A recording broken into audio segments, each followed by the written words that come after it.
Welcome back, everyone. Today, we're diving into one of the most outrageous exchanges caught on bodycam inside a police station. A sergeant tries to twist the law, gaslight a lawful auditor, and even resorts to physical intimidation when his arguments collapse. From harassment claims to questionable ethics, this is authority unchecked at its finest.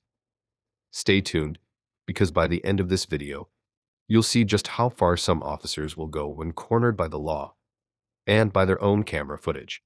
Members of the you listen. As an officer, please you listen. can't Sir, be please alarmed listen. and distressed. Actually, we can. No, you cannot. You need to look at case law, and you will actually see that you cannot be alarmed and distressed right in your actual officer's that's the duty. case of Harvey Oram. That's not in relation to what we're doing now. I'm talking about police staff, not police officers. Okay. So I'm talking about. I'm allowed to film anything I can see from public. I'm not saying that you Okay. So if I film them, if I film them and I'm in public, okay, then I am doing nothing unlawful.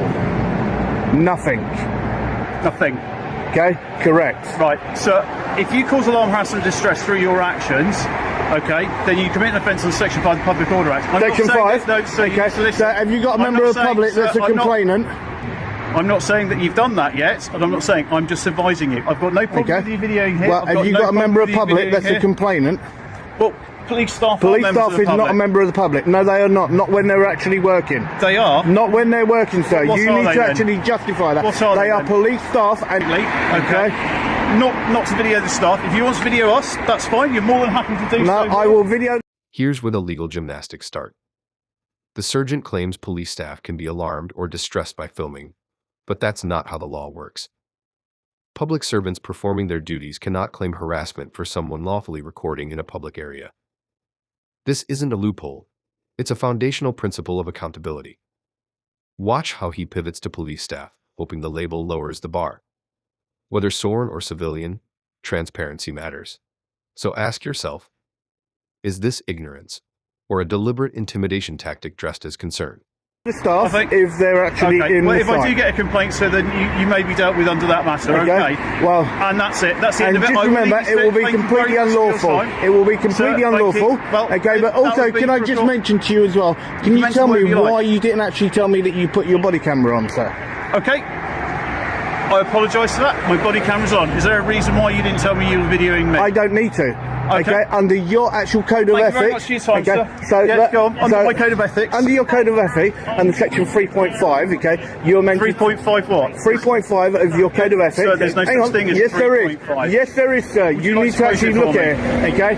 It actually states that a member of the public must be informed that the tell me. Can you sway? Okay, stop and talking you did not. for a second. No, please don't talk to me that way. What I'm going to do is I'm going to give you a card. Do not talk to me in that manner. Notice the power dynamic shifting here. The moment accountability points both ways, the sergeant abandons facts and dives into ego-driven presumptions. Instead of documenting and de-escalating, he psychoanalyzes motives mid-conversation. This is a textbook display of authority untempered by professionalism. By assuming intent instead of observing conduct, he reveals emotional bias, not objective policing. How would you respond if an officer in authority accused you of baiting them, despite clear footage showing otherwise? I'm going to give you a card with my details on so you can make a complaint that I didn't inform you. Don't worry, I will be. That I had my body one video. I will be, don't worry about that. I didn't. I was more concerned with your actions at the time. What, my actions? What, filming in public? What? No, what you're trying to filming do... in public, No, what you're trying to do is just bait police officers and other people. That's a presumption, okay? What you got to remember, a presumption, okay, that's your own personal presumption, sir. I'll give you my details. Okay, your own personal presumption. And your own personal presumption is not law. I'm just advising you. Okay? If you want to video your public, presumption is not law. No, it's not. Okay? So just remember that. I never said it was. Okay? So don't tell me that I'm trying to bait police officers. You are? No, I would have gladly have had a nice conversation with you, sir, if you would have approached me in a different manner. You were never intending that at all. Really? Really? You're doing this specifically because sir, you're making another presumption again. I've come out to How have you made it as a... Here's a crucial teaching moment. Presumptions aren't law. The sergeant repeatedly accuses Plot of trying to provoke officers, yet there's zero legal basis for that claim. Probable cause is grounded in facts, not personal interpretation. By turning a lawful recording into a test of character, he crosses a line that could erode public trust. This moment underscores why auditors and body cams are essential. They catch missteps before intimidation becomes normalized. What's worse, deliberate misunderstanding or sheer ignorance? Mean that you're going to murder someone next? Okay, is that what it is? Okay, so I can make a presumption, okay, on you, okay, and this is only using it as an example. So are you telling me then that you would actually murder someone else, would you, sir? Don't do that, you prick! What are you doing? You're such a prick. Okay? No, you deliberately push that to try and push me over. Okay? And don't make it look like you weren't. Please don't shout at me in the inquiry. I'm not shouting, sir. Are you here for a legitimate reason? Okay? Are you here for a legitimate? Things escalate quickly. The sergeant slams the revolving door into the auditor, a deliberate act that goes beyond mere rudeness. From a legal standpoint, this is assault. Their own footage confirms it. And yet, the police offer a minimal settlement of £1,250, which is rightly declined. Physical retaliation in a professional environment isn't just unethical, it's actionable. The takeaway?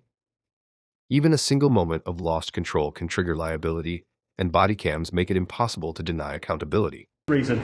Well, what I'm here to see, okay, I will go and see. Are you here for a legitimate reason? Yes, I am here for a legitimate reason. Do you need to speak to someone? Would you like to tell me what that is? And I'll get an officer to come you, speak to you. it's your actual inspector I would like to see.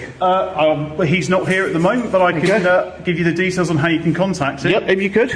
Okay, because that was completely out of order. If you contact 101... No, I'm not doing it via 101, okay? I will actually do it in here. They'll take the details for you. And that I will do. Okay. Okay? But you are absolutely out of order for what you just done. Don't make it look like you didn't do anything. Here's hypocrisy caught live. The sergeant's body cam is rolling, yet he never informs the citizen. Despite clear guidelines in the College of Policing's Code of Ethics, transparency isn't optional. It builds trust. Ignoring this rule, whether through incompetence or willful denial, erodes public confidence instantly. Plaud raises the point, and instead of acknowledging it, the sergeant deflects and doubles down. This is a vivid reminder that ethical compliance isn't just bureaucratic red tape. It's central to legitimate policing. Sir, if you keep swearing at me and you keep being abusive, then I will ask you to leave the station. Sir, I'm going to ask you to leave the station if you carry on trying to behave in this manner. Can you tell me whether or not that is swearing or not? Ask is not swearing. You're shouting at me. I'm not shouting. You are. I'm not shouting. If you want to make your complaint, there's the inquiry office. I'm not shouting. I'm more than happy to do so. If you have no legitimate reason to be here, I will ask you to leave. I have a legitimate reason. Okay. What's your legitimate reason? Well, I'm waiting for you to go, and then I'll go in there. Okay. Thank you very much. Okay. Well, I'll wait for you to go. Thank you. Okay. Because you are absolutely out of order. Sir, there's no point following me in. I'm not following you in through that door. I'm not following you in through that door. No, I want you to go, and then I'll carry on with my business. Okay. And I've already told you that 3 times. As soon as you go, I will carry on with my business. You're just being argumentative unnecessarily. No, you tried to push me over. I didn't. Yes, you did. It's all on camera, so don't worry about it. It's all on camera. Yep, and I will be getting a copy of those. I'm sure you will. Watch closely as the confrontation peaks. A sarcastic analogy exposes the absurdity of the sergeant's presumptions, and the officer reacts by hurling insults and slamming a door. This isn't an accident. It's petty retaliation born of frustration. Moments like this destroy public confidence in seconds. Policing requires calm, thick-skinned professionalism. When ego replaces reason, the public loses faith, and the line between lawful authority and abuse of power blurs. How would you react if confronted with authority acting like this? Is you've got this sergeant here at Poole Police Station where you'll hear him make a number of different presumptions about myself and so on and so forth, and then we go into the building.